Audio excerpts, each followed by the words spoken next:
I think the application growth of the network of Ethereum is currently miles larger than Bitcoin, and therefore ETH is still undervalued versus Bitcoin. But ETH will lose market share to others, and it's the whole space will go up 100x, and nobody should care what's the largest thing here. It's the whole space we're interested in. I don't see why nation states will necessarily accept that everybody's a sovereign, free, digital individual, because guess what? You've got roads, hospitals, blah, blah, blah. Governments want taxes to provide services to people. That's what they do. So if you don't like it, you have to leave. Now, it's not easy. Go with your Brazilian passport, try and turn up in the Cayman Islands. It's not easy to do, or go to the United States. So, but you can. And I think governments just care about the tax.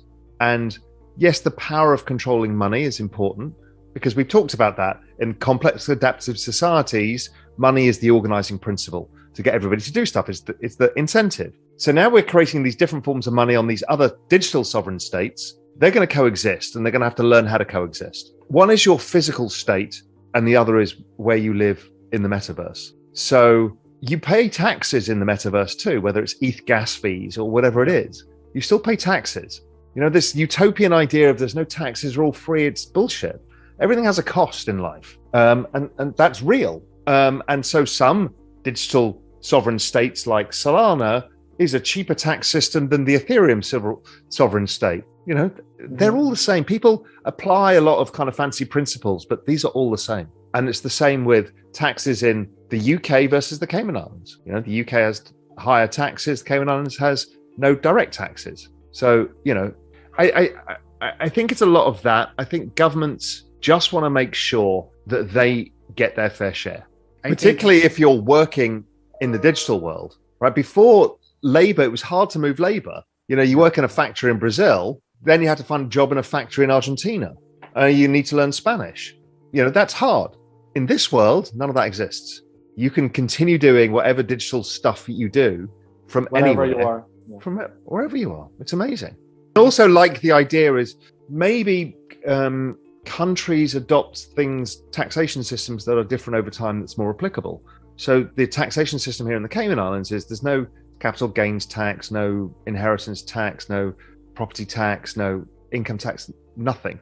So that's why you live there. Well, no, because you actually pay it on import duty. So everything's bloody expensive, and work permits and stamp duty on housing, and setting up business licenses. So they get the fees in different ways, but what it means is they don't have to go chasing you around for every single transaction, which is so expensive. It's like, well, you buy something, you pay your tax. There's no way around it. So they get perfect tax collection, essentially. Got it. We get a relatively lower rate, and it encourages entrepreneurship. Your macro analysis background, what do you believe it's a realistic target to the crypto market cap for the next 5-10 years? And how do you get this number? So it's currently about 2.5 trillion. If I look at all the other asset classes around the world, equities, bonds, real estate, they're all between 250 and 350 trillion. If I look at the total derivative market, it's 1 quadrillion. I think there's a reasonable chance of this being a $250 trillion asset class, which is 100x from here, which would be the largest growth of any asset class in all history in the shortest period of time. That will pretty much dovetail in with the idea that 3.5 billion people are using it by, you know, that's just extrapolating the growth numbers of the network. So if 3.5 billion users in 2030, well, the market cap's going to be something like 250 trillion. Yeah, it all kind of backs out pretty straightforward, just using network adoption models. When regulations come, do you believe the market will crash? And if yes, do you think there will be a fast recovery or will be a slow recovery? I think we probably, because of the new entrants into the market, the downside will be less big in the major cryptos. It'll still be huge in the more risky stuff. And I don't know the format of where we go, whether we keep going that log trend and we keep hitting the bottom of it in a sharp sell-off like we did this year, down 50%, then back up again, or whether we do a down 50, down 40 and trend sideways for a year. I think we'll see both of those types of price actions. So, but I don't think we get the down 80, 90 I don't think that's applicable in the market as deep as this now. Before we continue, help us clicking that YouTube like button and subscribe now to our channel. This shows the algorithm that you valued this information. And it helps us spread that message. Sharing is caring. And now, let's continue. Everyone talks about these Ethereum is going to flip, Bitcoin in market cap. What's your take on that? I mean, you think it's gonna happen or? Yeah, but who cares? The flipping. I mean, who cares, right? They're two different things. Yeah. It's ridiculous. Yeah. So they're two different things. I think the application growth of the network of Ethereum is currently miles larger than Bitcoin, and therefore ETH is still undervalued versus Bitcoin. Mm-hmm. But ETH will lose market share to others, and it's the whole space will go up 100x, and nobody should care what's the largest thing here. It's the whole space we're interested in. Ethereum is a richer, deeper environment with more participants in the network. Mm-hmm. So it's going to be slightly more resilient at this point. Exactly. And that's okay. And again, people take this flippening as like, oh, well, Ethereum's now a better cryptocurrency than Bitcoin. None of us think in those terms. It's just, it's like comparing Apple and Amazon. They're just different businesses. I think Bitcoin should focus on one thing, and that should be flipping gold. Mm-hmm. If that's the narrative for Bitcoin, that's the real flipping, right? That's the real flipping, when Bitcoin is perceived to be a more valuable asset than gold. And that's not a million miles away. But once you've got central bank digital currencies, the fiat system will be fast. Why you use the fiat system is because that's where you pay your taxes and pay for many of the regular goods and services. So it's like the fact that if you want to be in NFT world, you generally have to use ETH. It's people really overcomplicate it. It's the social token of Brazil. You've got your currency, and that's what you have to use if you want to operate within Brazil.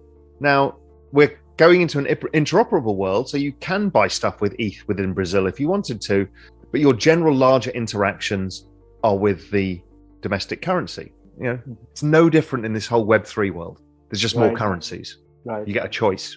Now, that does incentivize governments to treat their currencies better.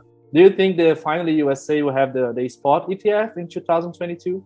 I don't see why not, but who the hell knows, right? These regulators are crazy.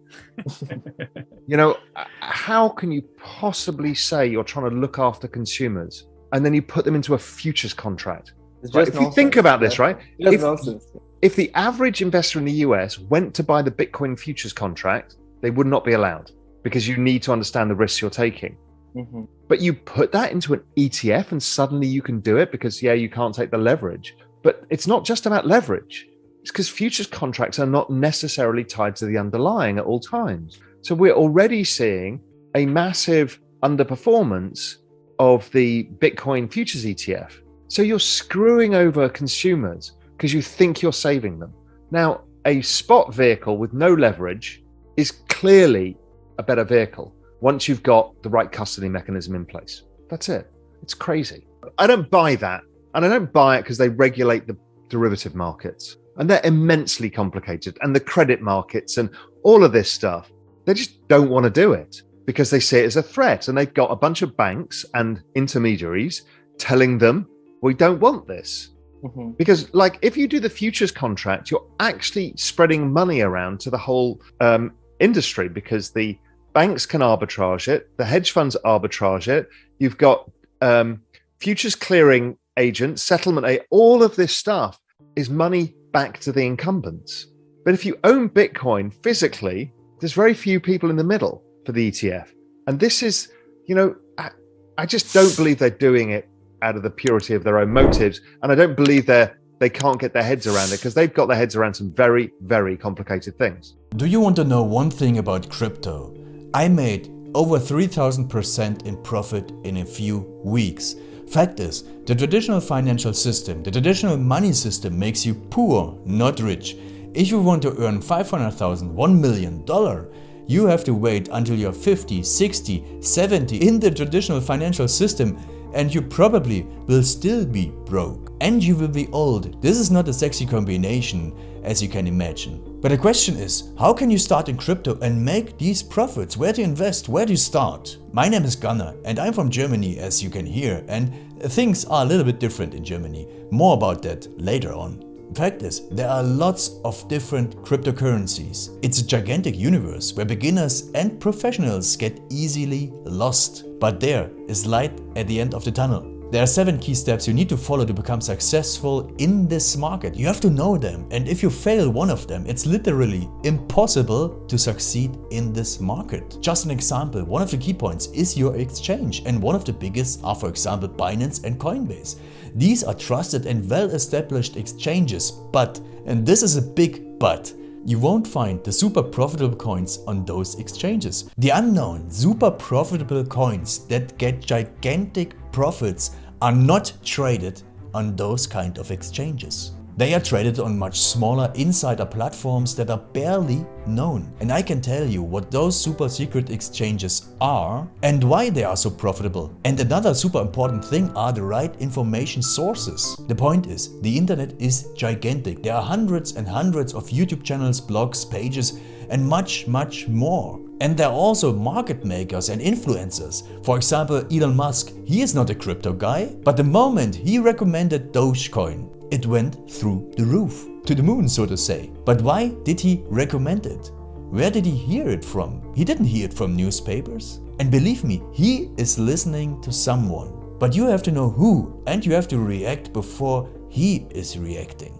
This is really, really important. And these are only 2 of the 7 steps you have to follow in order to be successful in crypto. And if you want to know all of these steps in much more detail, and if you want to have a comprehensive checklist, here's what you should do. There is a link below this video. Click on this link and you will get the opportunity to subscribe to my channel. Click on the link and you will see a video where I explain the next steps. So see you soon. Click on the link now. I'll see you there.